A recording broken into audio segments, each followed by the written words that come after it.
Hai, kita akan lanjutin bareng-bareng untuk upgrade diri kita lagi.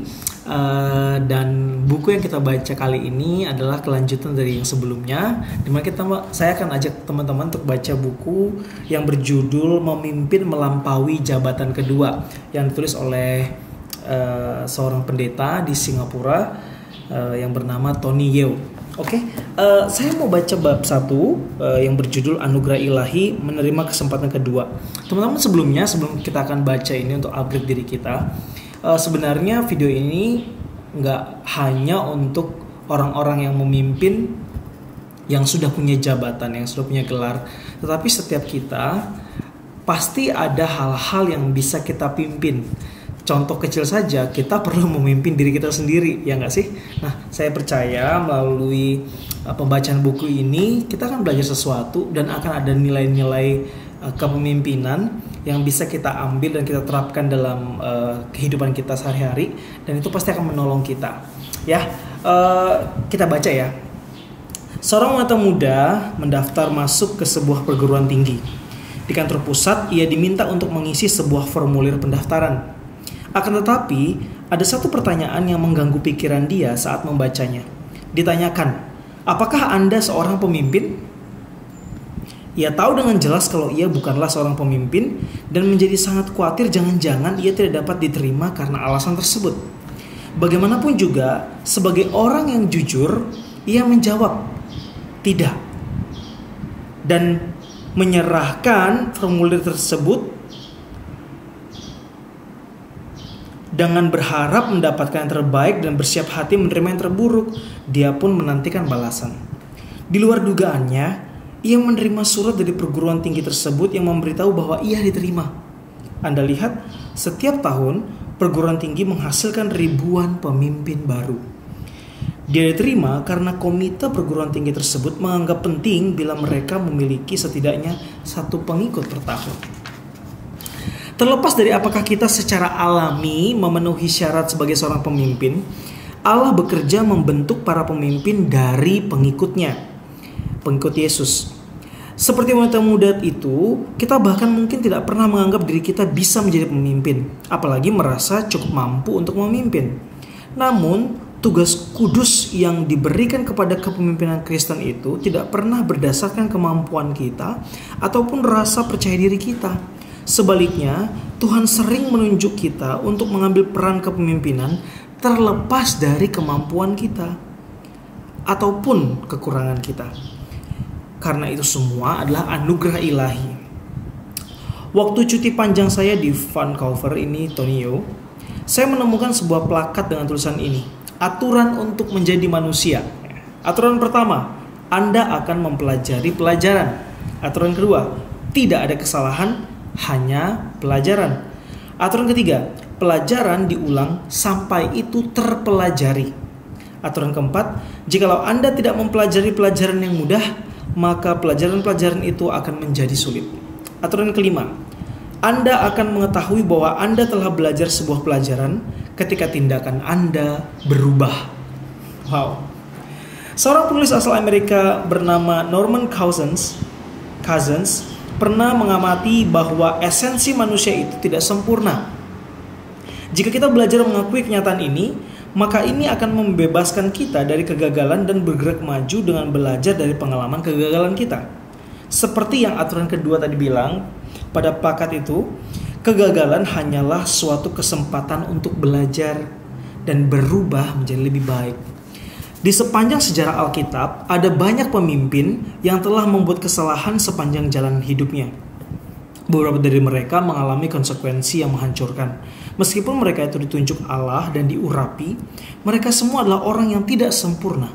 Namun Tuhan telah memilih menggunakan mereka dan memutarbalikkan kelemahan manusia mereka menjadi peluang ilahi. Hanya oleh anugerah Allah, Allah mengundang kita, bejana yang duniawi dan lemah ini, untuk melayani Tuhan. Tidak ada seorang pun pemimpin yang dibebaskan dari pengalaman kemunduran, kegagalan, dan kerugian. Tetapi satu hal yang kita tahu adalah Allah telah memanggil kita masing-masing secara individual berdasarkan nama kita. Apakah Anda bergumul dengan perasaan gagal? Apakah Anda dibebani dengan rasa bersalah dan terkutuk karena Anda merasa bahwa Anda telah mengecewakan Tuhan sedemikian rupa sehingga sepertinya tidak bisa diampuni lagi? Apakah Anda merasa bahwa Anda mungkin sudah tidak berguna lagi bagi Tuhan? Jika hal-hal itu sedang Anda alami, kuatkanlah hatimu dan ketahuilah bahwa kegagalan itu bukan akhir segalanya. Bahkan kesalahan yang terburuk pun tidak berarti itu hal yang tanpa harapan lagi. Dosa dapat mengakibatkan konsekuensi yang tak terelakkan yang harus kita tanggung, tetapi juga dapat memberikan kesempatan agar kasih dan anugerah Allah dimuliakan.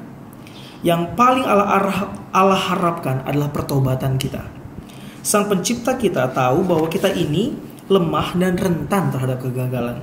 Sehingga dengan kemurahannya, Dia menyediakan pemulihan bagi orang percaya yang bertobat. Tuhan memiliki cara yang indah dan mengambil potongan-potongan dan menyusunnya kembali menjadi sesuatu yang indah dari kehidupan orang percaya yang telah hancur itu. Perhatikanlah, semua pahlawan iman itu mengalami kegagalan tertentu dalam hidup mereka. Namun, itu tidak menandakan akhir efektivitas hidup mereka dalam berkarya bagi Allah. Pikirkanlah, banyak kali peristiwa yang menjatuhkan para pemimpin Alkitab seperti Abraham, Musa, Daud, Elia, dan Yunus, dan beberapa nama lainnya. Tetapi oleh karena pemulihan ilahi Allah, masing-masing orang ini mampu bangkit dari kehancuran dan membuat dampak radikal bagi kerajaan Allah. Peristiwa kegagalan merupakan petunjuk arah penting dalam perjalanan yang semakin mantap dan cemerlang dari kepemimpinan mereka. Ada seorang pria yang merasa benar-benar sangat terkutuk sewaktu ia telah mengecewakan Tuhan, yaitu Petrus. Penyangkalan kerasnya kepada Kristus 3 kali pasti telah memukul hati nuraninya saat kemudian dia menyadari apa yang telah dilakukannya. Pada malam perjamuan malam terakhir, Petrus dengan sangat percaya diri akan imannya, ia menyatakan, biarpun mereka semua tergoncang imannya, aku tidak. Lalu kata Yesus kepadanya, aku berkata kepadamu Petrus, sebelum ayam berkokok malam ini, engkau akan 3 kali menyangkal bahwa engkau mengenal aku. Dan Petrus dengan segera menyahut, bahkan sekalipun aku harus mati bersama-sama engkau, aku tak akan menyangkal engkau. Lukas 22 ayat 56 memberitahu kita kisah selanjutnya. Seorang hamba perempuan melihat Petrus duduk dekat api. Ia mengamatinya lalu berkata, juga orang ini bersama-sama dengan dia. Tetapi Petrus menyangkal, katanya, bukan aku tidak kenal dia. Yang pertama. Tidak berapa lama kemudian seorang lain melihat dia lalu berkata, engkau juga seorang dari mereka. Tetapi Petrus berkata, bukan, aku tidak. Yang kedua. Dan kira-kira sejam kemudian, seorang lain berkata dengan tegas, sungguh orang ini juga bersama-sama dengan Yesus, sebab ia juga orang Galilea. Tetapi Petrus berkata, bukan, aku tidak tahu apa yang engkau katakan. Seketika itu juga, sementara ia berkata, berkokoklah ayam. Lalu berpalinglah Tuhan memandang Petrus. Maka teringatlah Petrus bahwa Tuhan telah berkata kepadanya, sebelum ayam berkokok pada hari ini, engkau telah 3 kali menyangkal aku. Lalu ia pergi keluar dan menangis dengan sedihnya. Hanya beberapa jam kemudian, prediksi Yesus digenapi. Dikuasai oleh rasa takut, Petrus menyatakan hingga 3 kali ditambah kutukan dan sumpah bahwa dia tidak mengenal Yesus. Hingga pada saat yang berkokok, Petrus baru sadar dan teringat akan perkataan Yesus dan dia diliputi dengan rasa bersalah dan penyesalan. Kita heran bagaimana Petrus bisa melakukan hal seperti itu. Tetapi pertanyaan sama yang perlu ditujukan pada diri kita sendiri adalah, apakah kita akan mampu lebih setia dari Petrus apabila kita didorong ke dalam situasi yang sama? Saat Petrus keluar dari halaman dan menangis dengan sedihnya, ia pasti berpikir bahwa inilah akhir dari kegagalannya. Tidak hanya dia telah menyangkal kalau ia adalah salah satu teman dekat Tuhan, tapi dia telah bersumpah bahwa ia tidak mengenal Tuhan Yesus. Ketika Yesus digiring ke pengadilan dan penyaliban, Petrus mungkin berpikir bahwa semua kesempatan untuk mendapatkan pengampunan Tuhan sudah tidak mungkin lagi diperolehnya untuk selamanya. Namun kenyataannya adalah kegagalan Petrus itu bukanlah suatu akhir. Yohanes 21 memberitahu kita bagaimana Petrus menerima kesempatan kedua. Pada waktu sarapan pagi di tepi laut Galilea, Petrus adalah sasaran istimewa dari kasih Yesus. Tuhan tahu semua perasaan Petrus, dan dia tahu apa yang diperlukan untuk memulihkan dengan lembut jiwa hancur dari murid yang dikasihinya. Pemulihan dari Tuhan kepada Petrus itu sesuai bagian firman yang indah dalam Yesaya 42 ayat 3. Buluh patah yang terkulai tidak akan diputuskannya, dan sumbu yang pudar nyalanya tidak akan dipadamkannya. Tuhan sendiri tahu cara unik agar kita dapat dipulihkan dan bagaimana kita dapat ditebus. Setiap pemimpin yang layak mendapat upah yang besar pernah tersandung serta melakukan kesalahan dan dapat bangkit lagi. Mengenai kegunaan bagi pelayanan di masa depannya, George Morrison, seorang penginjil asal Skotlandia, mengingatkan kita, serahkanlah kegunaan Anda bagi Allah untuk diperhitungkannya. Dia akan pastikan bahwa Anda tidak hidup sia-sia. Teman-teman dan saudara-saudara sekalian, dari sini kita belajar bahwa berapa kali pun kita gagal, dan seperti apapun kegagalan yang pernah kita alami, saya percaya Tuhan masih terus mau memakai kita, asalkan kita kembali kepadanya dan melakukan penyerahan diri yang sepenuhnya kepada Tuhan. Karena kalau Petrus saja pernah menyangkal Yesus di saat-saat dimana Yesus mengalami masa-masa yang sangat